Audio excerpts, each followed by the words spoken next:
Oi, gente, tudo bem com vocês?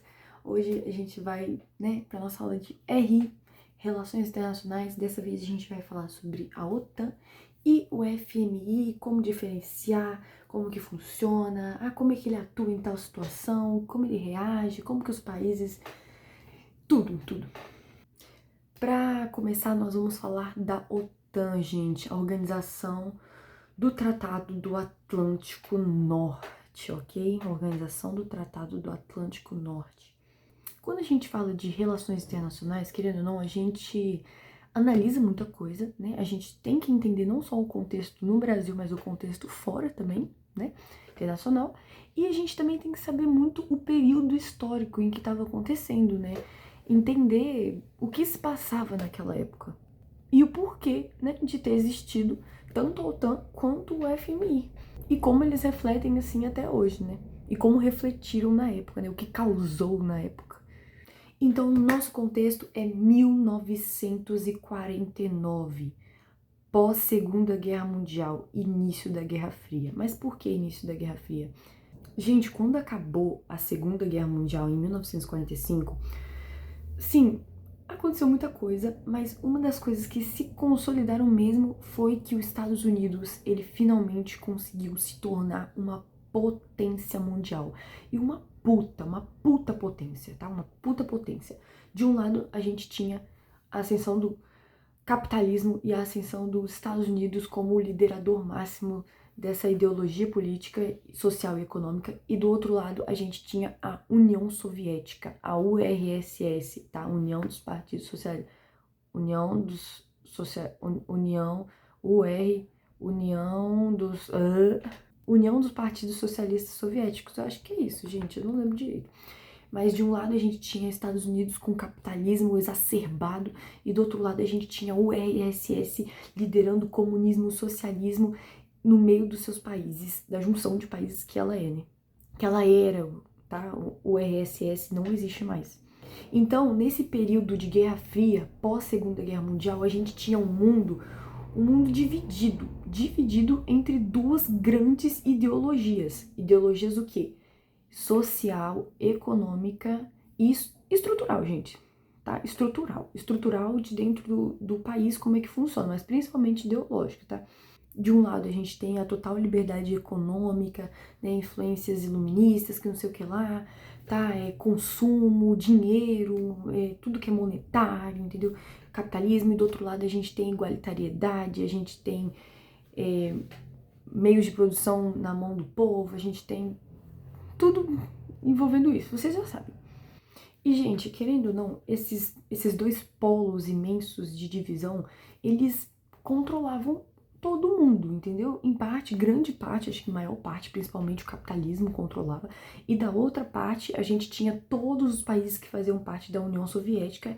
E eu não sei se tinham mais alguns países espalhados aí, tá? Comunistas, mas acho que devia ter pelo menos uns dois ou um país fora, mas assim, né? Devia ter. E como eles eram muito rivais, tanto em ideologia, quanto em economia, quanto estrutural, tá bom, gente? Também militarmente, tá? E até em estratégias geopolíticas eles eram totalmente diferentes, né? Porque a gente sabe que de um lado a gente tem o liberalismo econômico, que é parte do capitalismo, né? Então, assim, relações internacionais, comércio exterior, tudo isso tá voltado para o capitalismo, tá bom, gente? E do outro lado a gente tem comunismo e socialismo, entendeu? Onde todo mundo, o povo que vai, né? A ideia do comunismo é o povo liderando os meios de produção e eles, né, fazendo de tudo deles, ok? Mas a gente sabe muito bem que o socialismo e o comunismo nunca foi aplicado da forma como Marx descreveu, como Marx, né, queria que fosse aplicado assim, né, e como ele deixou um roteiro, né, nunca foi aplicado da forma certa. Então a gente sempre tinha um governo controlando o povo e todo o país, ok? Então um comunismo de verdade a gente nunca viu, tá? Nunca viu. Antes de vir criticar e tudo mais, né? Nunca foi aplicado da forma certa. Porque no idealismo, assim, do comunismo, não deveria existir um Estado que controla tudo. Não deveria, por exemplo, existir o ditador lá da Coreia do Norte controlando tudo junto com os militares, entendeu? Junto com o governo dele ali. Não deveria. Tudo deveria ser do povo. É quase, sei lá, quase um anarquismo mesmo, entendeu? Quase um anarquismo por quê? Porque, basicamente, né, o povo ia liderar tudo. E como é que um povo todo ia entrar em consenso, né? Querendo ou não, alguém sempre acaba subindo no poder, mas não era isso que Marx queria, ok? Esquecem isso. De um lado capitalismo, de outro lado socialismo. Ok, voltando. No meio disso tudo, o que a parte do capitalismo, né, os Estados Unidos resolveu fazer? Tá, vamos criar um grupo, né, de aliança militar, política e econômica. Vamos criar um grupo chamado Organização do Tratado do Atlântico Norte, a OTAN. Então, de um lado a gente vai ter o grupo da OTAN, tá bom? Dos Estados Unidos, mais alguns países capitalistas, e do outro lado a gente vai ter, né, o Pacto de Varsóvia, que foi o pacto criado entre os países comunistas socialistas, ok? Esse Pacto de Varsóvia ele foi criado em resposta, tá, para a OTAN, para dizer assim, olha, a gente também tem um tratado, a gente também faz parte de um grupo, entendeu? Cuidado com a gente, cuidado. E basicamente foi aí, né, que o mundo realmente começou a se dividir mesmo, entendeu? Quando eles separaram os países todos. Como a União Soviética ela não fazia acordos, não fazia relações com mais nenhum outro país, elas ficaram ali restringidas em si, né, todos os países da União Soviética, porque todos eram considerados um só, né, a União Soviética, a União dos Partidos Socialistas Soviéticos. E do outro lado a gente tinha toda aquela questão do capitalismo, da OTAN, entendeu? Os países comercializando entre si e tudo mais, mas eles não eram uma união de países que nem o RSS, entendeu? É como se fosse um país grandão, mesmo que tivesse seus mini paizinhos lá dentro, entendeu? A Rússia, querendo ou não, ela influenciava e controlava todo mundo ali. Tudo bem que os Estados Unidos também controlava no lado da OTAN, porém, os outros países tinham suas soberanias, entendeu? Eles poderiam escolher se eles queriam comercializar com aquele país ou não, ali, né? Tudo dentro das relações sociais e comerciais dentro da OTAN. Só para deixar claro isso. E é claro que eles não tinham só interesse de fazer comercialização, tá, gente? Também, a OTAN também servia como um apoio militar. Ou seja, todos os países que estavam ali, tanto na OTAN, né, quanto no Pacto de Varsóvia, todos os países que estavam ali, eles tinham que, tipo assim, se o meu amiguinho receber um ataque, eu também vou atacar a pessoa que atacou meu amiguinho, entendeu? Não só meu amiguinho, eu vou ajudar meu amiguinho a atacar quem atacou ele, entendeu? Então vai ter uma aliança militar. Eles vão se defender entre si. Mas como a gente tá estudando a OTAN, a gente vai falar mais da OTAN, beleza? Ela não foi criada só para isso também, tá? Ela também foi criada para poder meio que conter o avanço soviético que tava né, tava aumentando ali, né, na Europa e tudo mais, no mundo. Eles queriam, assim, que ninguém virasse comunista, que não tivessem comunistas em nenhum lugar, que parasse de se polarizar essa questão de, nossa, ideais socialista, comunista, interessante, né, igualitariedade, povo. Então, eles queriam conter o avanço da influência soviética no mundo e garantir a proteção, né, dos seus países membros. A OTAN foi criada em 1949 e o Pacto de Varsóvia, né, a resposta para a OTAN, foi criado em 1955. Ele era considerado um bloco militar, tá, soviético. Gente, eu acho muito massa essas coisas, nossa, muito massa. Gente, esse foi todo o contexto histórico, tá? Todo o contexto, né, que ela foi criada, a OTAN e tudo mais, e o Pacto de Varsóvia, só pra dar um entendimento. Caraca, mas 10 minutos disso é foda, né? Gente, eu sei que eu demorei muito no contexto histórico, só que se você não entender o contexto histórico, você não entende os motivos que levaram eles a criar os blocos e tudo mais, entendeu? Eu acho isso uma parte bem importante, porque o que eu quero ensinar aqui não é só você decorar pra prova, mas é você aprender pra levar pra vida também, mesmo que muitas pessoas não queiram isso, só queiram passar na prova. Mas é bom você entender cada pontinho, né, da matéria para você conseguir se desenvolver por completo, porque às vezes um pedacinho que falta no passado aflige aqui no futuro na hora de escrever, por exemplo, uma discursiva.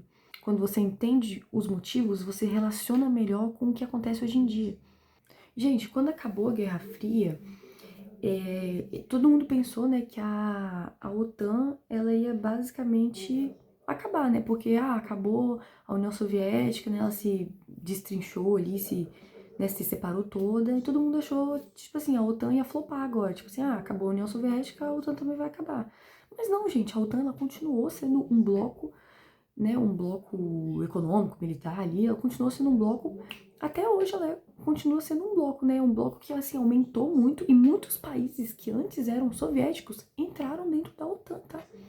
Quem não gostou disso foi a dona Rússia, tá?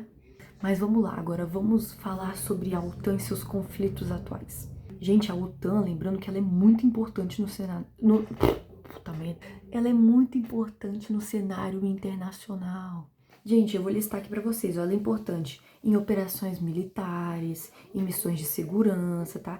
E ela começou a, tipo assim, na verdade, ela ganhou muito mais destaque quando a Rússia começou a atacar a Ucrânia, tá? Porque vocês sabem, né, toda a questão da Rússia com a Ucrânia, né? A Ucrânia fica ali, ó, do ladinho da Rússia. E aí, os Estados Unidos, ele não é idiota, ele não é idiota. Sabe o que ele fez? Ele chamou a Ucrânia pra fazer parte da OTAN. Tá? Chamou a Ucrânia para fazer parte da OTAN. E aí o que aconteceu? A Rússia ficou aflita. Ficou aflita, tipo assim, a Ucrânia era um país soviético, tá aqui do meu ladinho. Isso, tipo assim, é fronteira, fronteira, tá? Ucrânia e Rússia fazem fronteira. Se a OTAN, a Ucrânia entra na OTAN, significa que os Estados Unidos pode muito bem colocar as mãozinhas dele na Ucrânia e jogar influência ali, que é o que ele faz, né? Porque ele é um filho da puta, entendeu? Então a Rússia ficou se cagando de medo, porque lá na Guerra Fria, o que a Rússia fez? Ela pegou um monte de míssil e colocou lá em Cuba. E Cuba tá aqui com o cu virado para os Estados Unidos, né? Os Estados Unidos ficou se cagando de medo da Rússia estourar míssil lá, né? Porque a Rússia usou Cuba como um meio, né, para se aproximar dos Estados Unidos. Cuba é comunista socialista, lembrei disso, né? E agora, os Estados Unidos, querendo ou não, indiretamente ele quis fazer o mesmo, entendeu? Eu vou chamar a Ucrânia que entra na OTAN, mas é óbvio que ele tem interesse nisso. Os Estados Unidos sempre tem interesse nisso. Gente, eu falo dos Estados Unidos porque ele é o país que mais, né, tem influência lá dentro da OTAN. Então, é por isso, né, que a OTAN acabou ganhando destaque nesses últimos anos por causa dessa treta entre a Rússia e a Ucrânia, entendeu? Por causa disso, basicamente, tá? Agora vamos para algumas características da OTAN. Ela tem 32 países membros. Gente, e a cláusula principal da OTAN é que se um país atacar um país membro deles, eles vão atacar todos aquele país que atacou o país membro. Essa é a cláusula 5 principal deles, entendeu? É um apoio militar fortíssimo que eles têm. Então, eles querem garantir a segurança dos membros, entendeu? Isso é uma coisa muito importante para eles. Gente, para um país fazer parte da OTAN, né, na verdade, para um país que já é membro, né, ele precisa investir, tá? É o financiamento, ele precisa investir pelo menos 2% do PIB dele na OTAN, entendeu? Porque a OTAN, ela ajuda de diversas formas, né, os países que fazem parte dela. Então, né, ela precisa ser financiada também, entendeu? Ela precisa de monetário. Então, os países, eles têm que investir, os países membros, eles têm que investir pelo menos 2% do PIB deles, né? Produto Interno Bruto deles na OTAN. É, assim, uma regra. E é claro que como líder máximo da OTAN, a gente tem um diplomata. Gente, para você se tornar o líder máximo ali da OTAN, isso aí eu vou acabar comentando, né? Você tem que ser aprovado por todos os países, tá? E se, tipo assim, pra você se candidatar, né? E se um país não querer, você não vai. E aí no final a OTAN escolhe, né, quem vai ser o novo líder dela. É claro que não é qualquer pessoa, né? Tem que ser uma pessoa experiente, que já foi isso, já foi aquilo, já foi isso, já foi aquilo, um monte de coisa lá. Tem que ser assim o diplomata mais fodástico que tem. Formas como um país pode entrar na OTAN, isso aqui é importante, ó. Convite de países membros, tá? Um país membro te convidar e tudo mais, né? Os outros têm que concordar, claro. Compromisso com os princípios da organização, muito importante, tipo pagar, né, o PIB, 2% do PIB. A capacidade de defesa, tipo assim, nossa, ele é um país muito bem militarizado, ele vai poder defender se alguma coisa acontecer. Isso é um ponto bom também, tá? E alinhamento político e estratégico, ok? Então isso é muito importante. Gente, a OTAN, ela também se envolve em comércio exterior, tá? Mesmo que o objetivo principal dela seja proteção militar, querendo ou não, as coisas que ela faz influenciam nas relações internacionais de comércio também. Ela gera impacto econômico. E se, tipo assim, as grandes potências, né, que fazem parte da OTAN, ou que uma faz e a outra não, entram em conflito, é perigoso, entendeu? Mas a gente vai tratar mais das que fazem parte, né? É perigoso, entendeu? Podem acontecer muitas coisas se duas potências do grupo, né, entram em conflitinho interno. Inclusive, né, uma coisa muito importante é quando tem tensões militares, igual na Ucrânia e na Rússia ali, por exemplo, o que a OTAN faz? Ela aplica sanções econômicas. O que são sanções econômicas? É assim, ninguém vai mais comprar nem vender daquele país que está causando problema, entendeu? Se eu não me engano é o que eles fazem com a Rússia hoje em dia, tá? Tipo assim, né, ele tem que ter a soberania de resolver aquilo ali. A gente ainda não vai, tipo, se meter em tudo mais, né? Porque o que eles mais prezam hoje em dia é a soberania dos países. Inclusive, os Estados Unidos faz isso muito pouco, né? Mas como ele paga a maior parte. Mas a gente aplica sanções econômicas naquele país. Ou seja, a gente não vai comprar nem vender dele, entendeu? Ele tem que se virar, arrumar outros compradores, outros investidores, né? Outras pessoas para vender para eles fora. Porque a gente aqui, a gente não vende e não compra mais. Eles cortam relações comerciais com aquele país, mesmo que ele faça parte da OTAN. Pois mesmo que ele faça parte da OTAN, ele ainda tem a soberania dele, entendeu? Gente, aí vocês sabem. E isso se torna diferente das guerras tradicionais, porque as guerras tradicionais, o que elas faziam? Elas pressionavam os países através de arma, ameaça e tudo mais. Agora não, eles meio que pressionam os países através da economia mesmo. Eles usam a economia do país como uma forma de pressão, um instrumento de pressão política, entendeu? Então agora não é mais eu vou te ameaçar matando, destruindo o seu país. Não, agora eu vou acabar com a economia do seu país. Que é uma das coisas mais importantes, né, gente? Se a economia do país vai mal, ele quebra, ele acaba, entendeu? Você não precisa mexer com nada, você não precisa matar ninguém, você não precisa destruir nada do país. Se você aflige a economia dele, se você ameaça a economia dele, você já destrói o país. Você fizesse assim nas pernas dele, ó, e ele caísse de joelhos. Não existe um país potência sem uma economia estável. Não existe. Poxa, eu queria muito ter um quadro agora para poder fazer, assim, explicar muito bem para vocês como que tudo isso influencia e como tudo isso acontece. Agora, formas como as sanções econômicas podem acontecer, gente, através da redução das exportações, tá? Dificuldade do acesso do sistema financeiro internacional, né? SFN. SFN? No caso é internacional, tá? SFN é nacional. SFI é internacional, tá? Aumento dos custos, a queda de investimentos, né? Agora, corta essa parte, a gente vai falar de rotas marítimas. Gente, vocês sabem que o comércio internacional, ele depende de rotas marítimas, né? Rotas marítimas, terrestres e aéreas também, né? Voar ali, sabia que para você voar dentro do território do país, ou para você passar no oceano que faz parte do território do país, você precisa de regras, tem que cumprir regras daquele país, tudo mais, precisa de permissão, etc, né? Assim como para passar nas rodovias, nas terras do país. Então, querendo ou não, dentro das comercializações internacionais, a gente depende de rotas o tempo todo, igual a gente já havia estudado, né? Como é que a China vai mandar produto aqui pro Brasil? É mais fácil passar pela Europa, é mais fácil dar a volta no globo, passar por trás ali na Ásia, né? A China tá na Ásia, mas assim, passar pelo oceano, tá ali, o que é mais fácil? A gente estudou sobre rotas marítimas. Rotas marítimas, principalmente, são extremamente importantes. Então, quando os países eles entram em conflito, pode acabar, né, gerando também conflitos nas rotas marítimas e atrasar muitas coisas nas comercializações internacionais. Como, por exemplo, atrasos logísticos, tipo assim, os países entrarem em conflito, pois você agora não vai passar aqui não, mas não vai, seus produtos não vão passar aqui. Mas a gente tem umas cláusulas muito complicadas para esse aí, vai demorar e tudo mais, então, entendeu? A implicância, sabe? Gera atraso logístico, aumento dos custos de frete, tipo assim, não para esse país aqui que eu tô brigando, passar aqui, ele vai ter que pagar 50% a mais do frete. Então, tá vendo o que eles fazem? Isso aí são coisas que estão influenciando as rotas de comercialização, entendeu? Insegurança para investimentos, redução do comércio internacional, então tudo isso, né, é por culpa dos conflitos que os países fazem entre si, né, que atrapalham as rotas marítimas de comércio também. Para vocês entenderem, gente, que hoje em dia não tem um país que ele consiga viver completamente sem comercializar, sem vender, sem interagir, sem ter essa interconexão com outros países, entendeu? Não tem como, é quase impossível. Eu não sei agora os países que ainda são comunistas e tudo mais, não sei como é que funciona, mas em teoria, dentro do comunismo, não é para existir relações internacionais, assim, entendeu? Tipo assim, de livre comércio, compra e venda e tudo mais.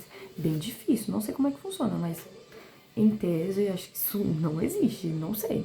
Mas assim, os países, pelo menos os capitalistas, eles dependem de relações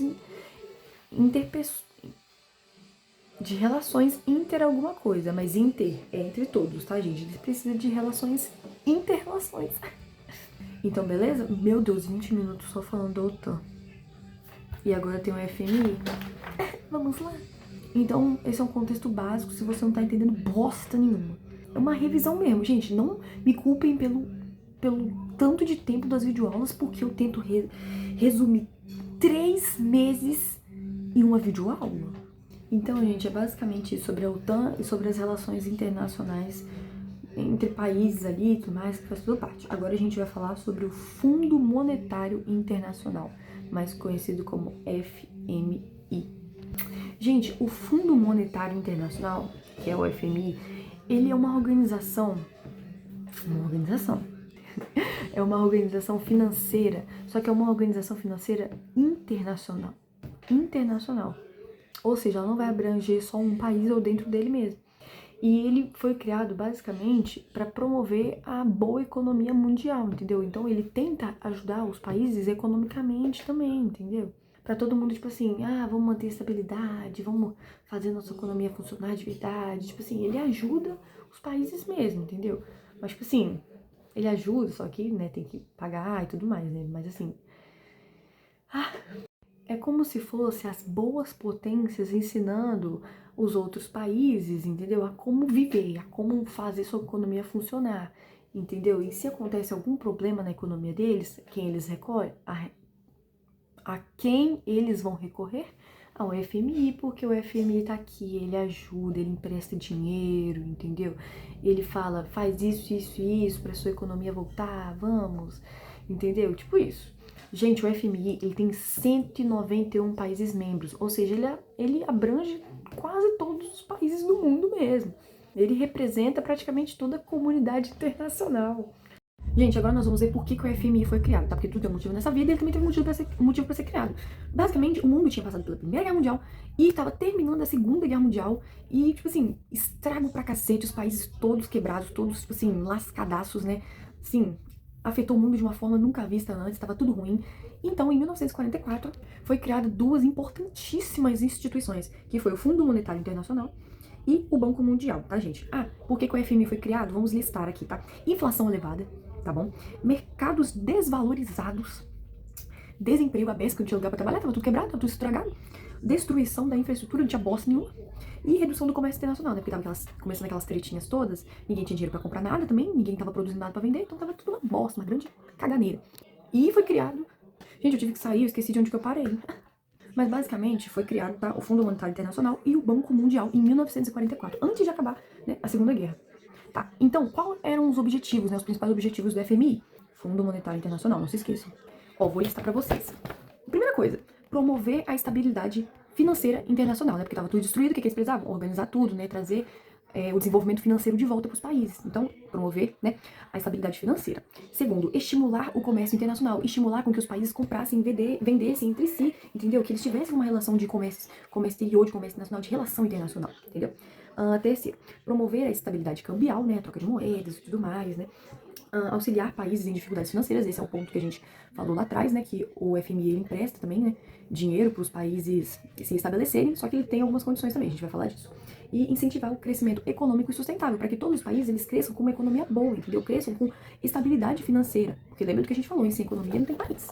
Então, como é que o FMI funciona? Funciona, basicamente, ele é formado por todos os países membros, né, a gente falou sobre isso, e cada país, ele também, né, assim como na OTAN, ele vai contribuir financeiramente, né, com esse órgão, órgão é a mesma coisa que instituição, né? Para essa instituição, eles vão contribuir financeiramente para essa instituição continuar funcionando e para que ela, tipo, tenha dinheiro para auxiliar os países, para emprestar e tudo mais, entendeu? Eles precisam colocar patrimônio dentro da organização. Porque, querendo ou não, vai ser pelo bem e consumo de todos, quando necessário. Agora, gente, quanto cada país contribui, tá? Essa cota de quanto cada país contribui vai ser calculada por alguns fatores. Vai considerar alguns fatores, né, óbvio. Primeiro, tamanho da economia, tá? Tamanho da economia importa, sempre importa, né? O PIB também, gente, vai estar entrando aqui também, ok? Vai fazer parte, né, da cota.